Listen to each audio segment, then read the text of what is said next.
పాడేరులో MLA Kidari Sarveswara Rao అంతిమయాత్ర ప్రారంభమైంది. తమ ప్రియతమ నాయకుడికి ఘనంగా వీడ్కోలు పలిగేందుకు అంతిమయాత్రలో పెద్ద సంఖ్యలో పాల్గొన్నారు అనుచరులు, అభిమానులు. కాసేపట్లో కిడారి అంత్యక్రియలు ప్రారంభం కానున్నాయి. దీనికి సంబంధించిన పూర్తి వివరాలు మా ప్రతినిధి రవిచంద్ర అందిస్తారు.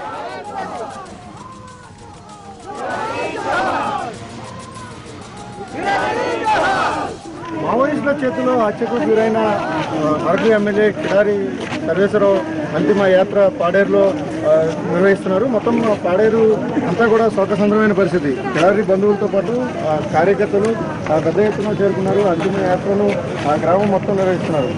తన ఆఖరి కోరిక మేరకు పాడేరులో తను ఎక్కడైతే పుట్టి పెరిగిన అభివృద్ధికి కారకమైన పాడేరులోనే తన అంతిమ యాత్రను నిర్వహించాలి, అంత్యక్రియలు నిర్వహించాలని కోరిన మేరకు కుటుంబ సభ్యుల అంగీకారంతో ఇక్కడ ఏర్పాటు చేస్తున్న కూడా బెరిల్ గ్రౌండ్ చేస్తున్నాము. పాడేరు శివార్లో ఉండే కలారి సింగి ప్రాంతంలో ఓపెన్ గ్రౌండ్లో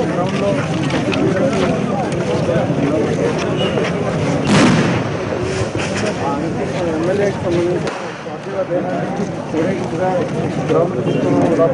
ఇక్కడ పూర్తి అధికారిక లక్షణంతో ఎమ్మెల్యేకు అంత్యక్రియలు నిర్వహించేందుకు ఇప్పటికే జరిగింది. మనం చూడొచ్చు పూర్తి స్థాయిలో మంత్రులంతా కూడా ఉన్నారు. అలాగే నాయకులందరూ కూడా వచ్చి ఎమ్మెల్యేకు ఆఖరిసారి నివాళులు అర్పించేదానికోసం ప్రయత్నం చేస్తున్న పరిస్థితి. వీళ్ళందరూ కూడా పూర్తి స్థాయిలో శోకసంద్రమైంది.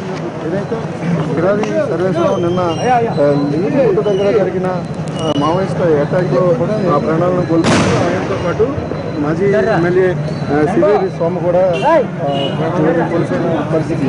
మావోయిస్టుల హత్యకు గురైన కిడారి చేతిలో హత్యకు గురైన కిడారి సర్వేశ్వరరావు యొక్క పార్టీల దేహాన్ని తీసుకువస్తున్న పరిస్థితి. పార్టీలకు అతీతంగా నాయకులందరూ కూడా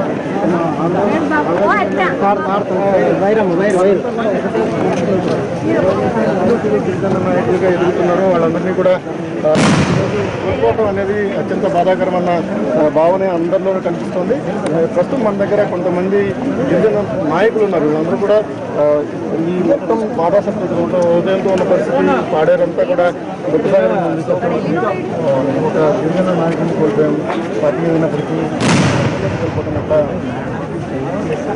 అంటే నేను నిన్ననే చనిపోయారండి సీకర్ గ్రామంలో. ఆ బాధల్లో ఉన్నప్పుడే మళ్ళీ ఈ వార్త తెలిసింది. ఒకటిన చూద్దామని చెప్పేసి వచ్చి చూసాము. అంటే చాలా బాధాకరమైన విషయం ఇది. అంటే గిరిజన ప్రాంతంలో ఎదుగుతున్న నాయకుల మీద జరుగుతున్న ఈ దాడిని మీరు ఎట్లా చూస్తారు? ఎదుగుతున్నది ఏం కాదు కానీ మామూలుగా జనరల్గా ఏంటంటే ఎవరికైనా మనిషి చనిపోతే బాధ ఉంటుంది కదా. ఆ బాధే మాలో ఉంది. ఒక కుటుంబ సభ్యులు కోల్పోయినా, మా దగ్గర రిలేటివ్ అయినా, సో ఆ బాధ ఉంది.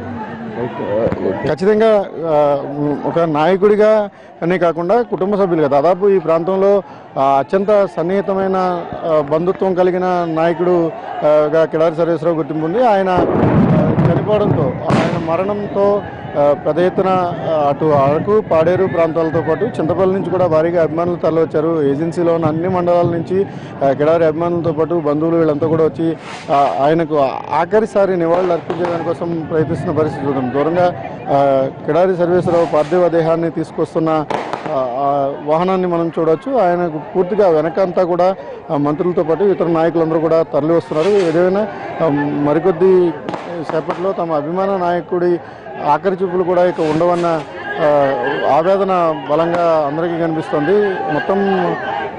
మొత్తం అందరూ కూడా ఆయన అభిమానులు కానీ ఇతరులందరూ కూడా పెద్ద ఎత్తున నినాదాలు చేస్తున్నారు. కిడారి సర్వేశ్వరరావు ఆశయాలను సాధిద్దామన్న నినాదాలే బలంగా వినిపిస్తున్నాయి. అలాగే మొత్తం అందరూ కూడా కిడారి సర్వేశ్వరరావు